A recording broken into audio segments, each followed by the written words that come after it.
당신은 어디에 심겨져 있습니까? 라는 제목으로 하나님의 말씀을 전하도록 하겠습니다. 네, 저는 오늘 부임하게 된 김충성이라고 합니다. 네, 이전에는 부산에서 사역을 하다가 하나님의 인도하심을 따라서 이곳에 오게 되었습니다. 함께 하나님께서 허락하신 몸된 교회를 세워갈 것들을 생각을 하니 하나님께서 주실 은혜가 기대가 많이 됩니다. 우리 이 시간 옆에 있는 성도님들과 서로 이렇게 좀 인사를 해봤으면 좋겠습니다. 제가 인사말을 드리기보다는 옆에 있는 성도님들의 장점 한 가지를 알고 계실 거라 생각이 들어요. 네, 목사님 옆에는 아무도 안 계시는데, 네, 성도님들 옆에 계신 성도님의 장점을 한 가지 생각하시고 그것들로 한번 축복해봤으면 좋겠습니다. 믿음이 좋으십니다, 인상이 좋으십니다 등등 함께 옆에 두루두루 보시면서 함께 인사를 해봤으면 좋겠습니다.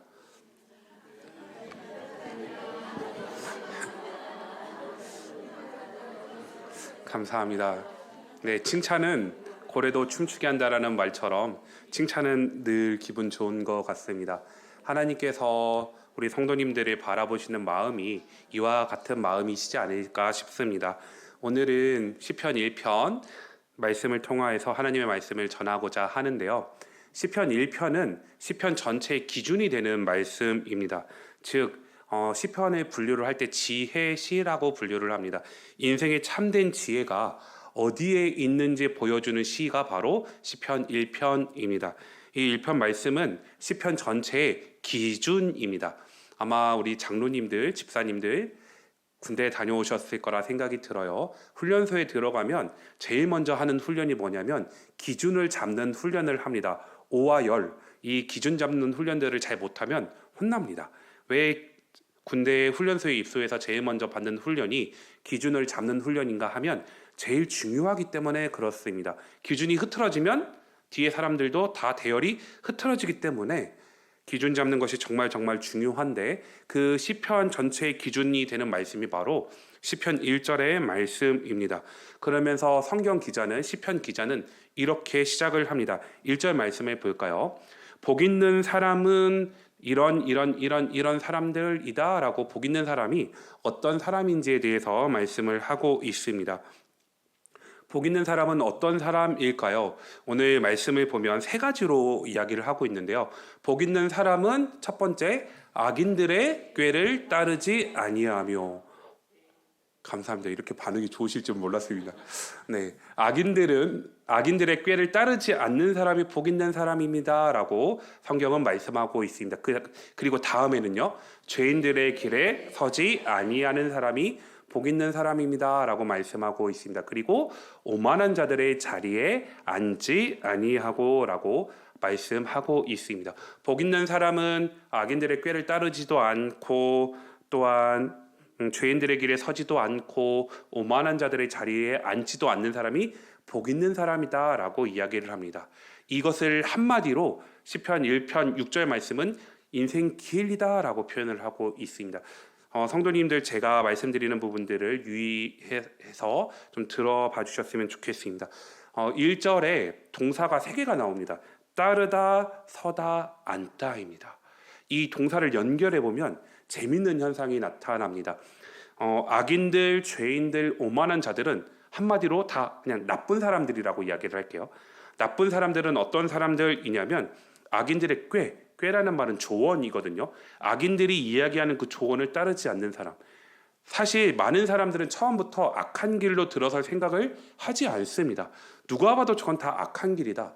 저 길은 하나님께서 싫어하시는 길이고 좋아하는 길이 아니다라는 생각을 가지고 있습니다. 그런데 어떤 사람들이 악인의 길로 들어서게 되냐면 악인들이 이야기하는 그 조언, 그것들을 듣고 가만히 있으면 되는데 반응하지 않으면 되는데 그 말씀을 듣고 해볼까 말까 해볼까 말까 왔다 갔다 하게 됩니다. 그러다 보면 어떤 현상이 나타나죠? 그 악인들의 조언을 듣고 한번 해봐? 인생 뭐 있어? 한 방이지. 한번 해볼까? 하다가 아니야, 아닌 것 같아. 할까 말까 하다가 그 악인들이 이야기해준 조언 가운데 머무르게 됩니다. 죄인들의 길에 서버리게 됩니다.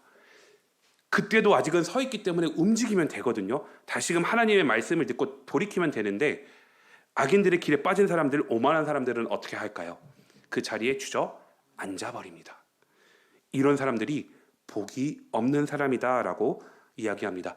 악인들, 죄인들, 오만한 사람들은 처음에 그런 악인들의 조언을 듣고 그 길에 들어설 생각이 없었습니다. 그러나 어느 순간 악인들의 조언을 듣고 그 길로 왔다 갔다 하다 보니 그 길에 멈춰 서게 되었고, 멈춰 서 있다 보니 주저앉게 되었습니다. 이런 사람들은 참 복이 없는 사람이다라고 시편 기자는 말씀하고 있습니다.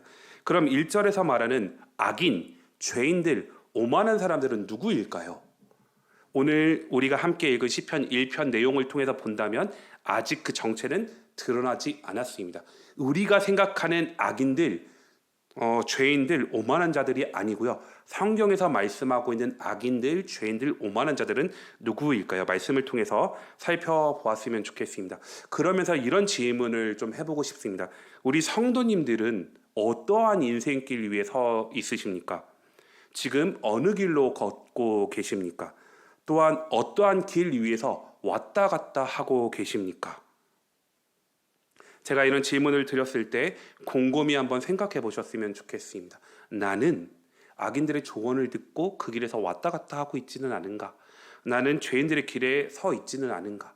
나는 오만한 자들의 자리에 앉아 있지는 않은가? 한번 생각해 보시면서 말씀을 따라오시면 좋을 것 같습니다. 반면에 복이 없는 사람들의 모습은 이런 모습이었다면 복 있는 사람들의 모습은 어떤 모습일까요? 2절 말씀을 함께 읽어볼까요? 2절 말씀입니다. 오직 여호와의 율법을 즐거워하여 그의 율법을 주야로 묵상하는 도다. 아멘. 복 있는 사람은 악인들의 꾀를 따르는 사람도 아니고요. 죄인들의 길에 서 있는 사람도 아니고요. 오만한 사람들의 자리에 앉아 있는 사람이 아니라, 그런 사람들이 아니라 복 있는 사람은 오직 여호와의 율법을 즐거워하여 그 율법을 주야로 묵상하는 사람이다라고 성경은 말씀합니다. 묵상하다. 오늘날 많은 분들이 말씀을 묵상합니다. 그리고 묵상하다라는 단어를 들으면 이런 생각들을 하게 되는 것 같아요. 생각하다, 명상하다 라고 사실 생각을 하지만 이 묵상하다라는 단어는 읊조리다입니다. 말씀을 즉 암송하는 걸 생각하시면 돼요. 말씀을 암송하기 위해서 하나님의 말씀을 내 입술 위에 두고 읊조리는 거예요. 유초등부가 성경 암송을 열심히 하는 것처럼 말씀을 암송하기 위해서 읊조리는 것, 이것이 바로 묵상하는 사람의 모습이라고 이야기합니다.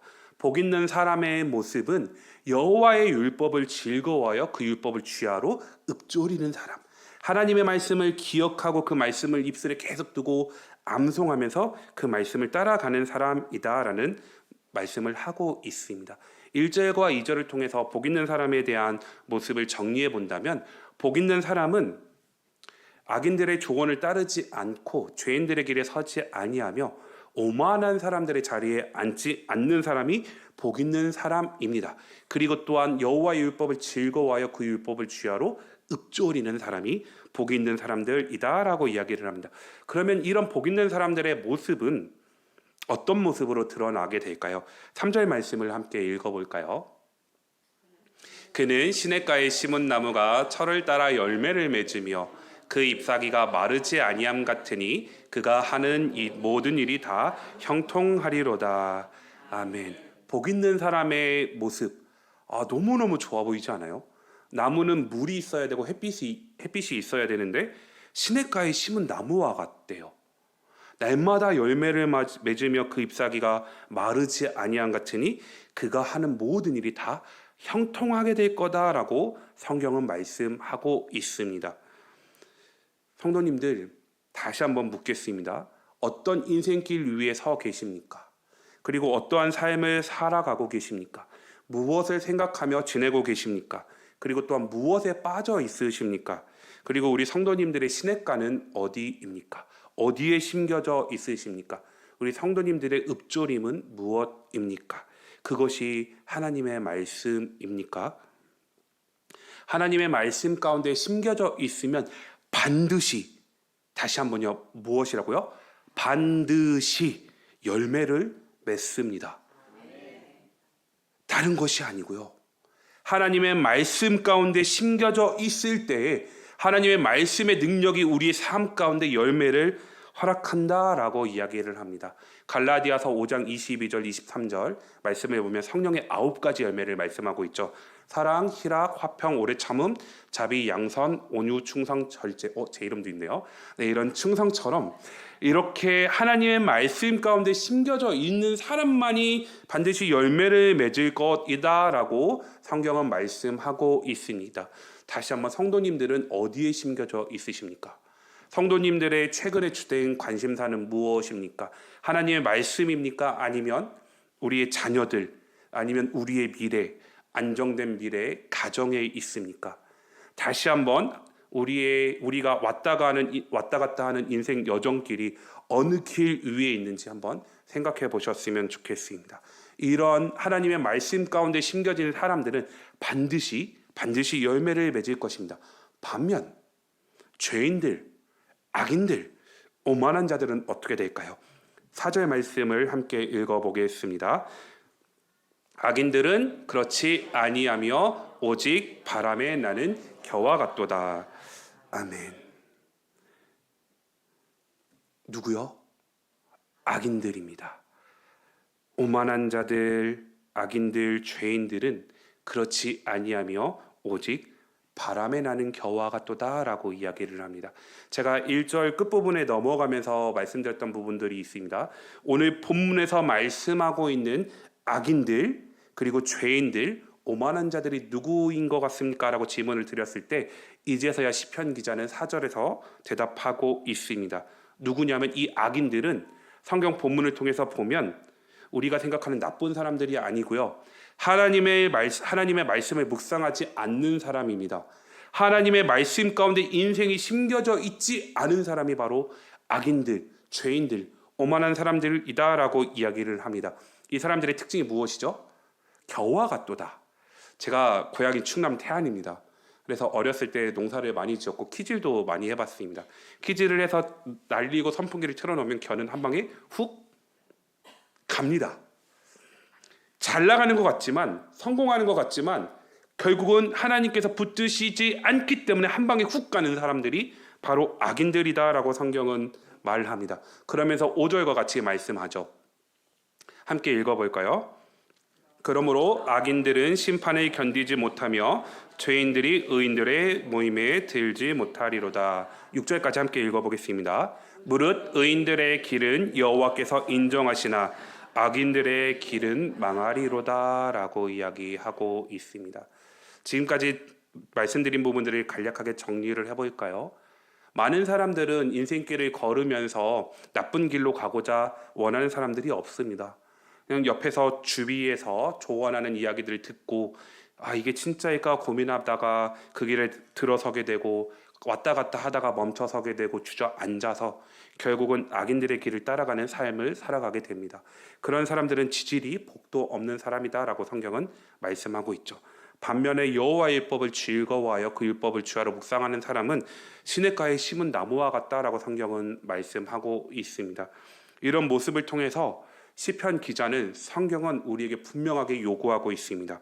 무엇을 요구하냐면 시편 1편은 우리에게 인생길 위에서 어떠한 길을 걸어갈 것인지 선택하라라고 이야기합니다.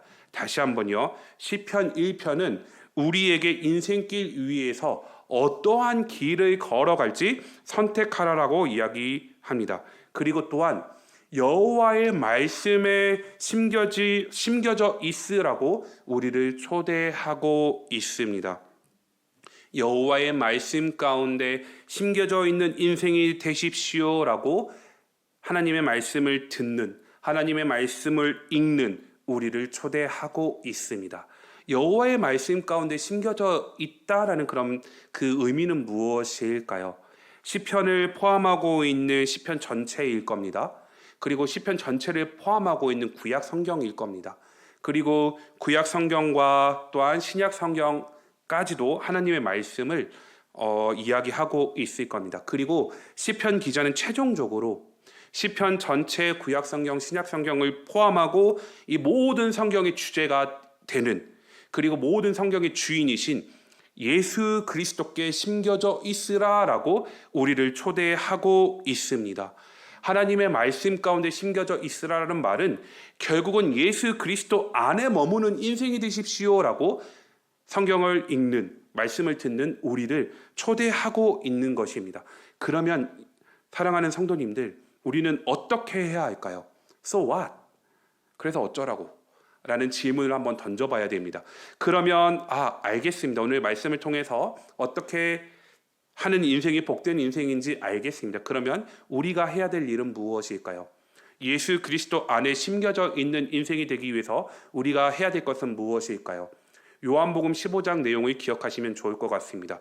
포도나무의 비유입니다. 예수님께서는 말씀하셨습니다. 포도나무의 그 가지가 스스로 열매를 맺을 수 없다라고 말씀하셨습니다. 잘 아실 거예요. 포도나무의 가지가 열매를 맺는 방법은 무엇일까요? 나무에 붙어 있으면 됩니다. 그거 한 가지 너무나 쉽죠? 우리가 예수 그리스도 안에 붙어 있기만 하면, 예수 그리스도 안에 머물기만 하면 하나님께서 예수 그리스도 때문에 우리의 삶 가운데 많은 열매들을 주시겠다라고 성경은 말씀하고 있습니다. 그래서 우리의 인생 가운데 제일 중요한 것 한 가지, 날마다 예수 그리스도 안에 머무는 삶, 그것보다 더 복된 인생은 없다라고 시편 기자는 말씀하고 있습니다. 그 인생이 가장 복된 인생일 겁니다. 많은 사람들이 자기들의 꾀를 따라서 방법과 열심과 지혜와 노력을 따라서 성실하게 살아가고 많은 업적들을 이루면서 살아가는 것 같지만 하나님의 말씀에 심겨져 있지 아니하면 죄송하지만 한 방에 훅 간다라고 성경은 말씀합니다.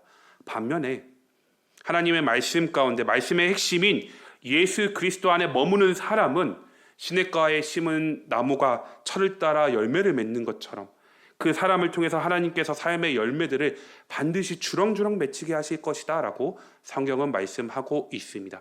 그리고 질문합니다. 당신은 어디에 심겨져 있습니까? 라고 우리에게 질문을 하고 선택하라라고 말씀하고 있습니다.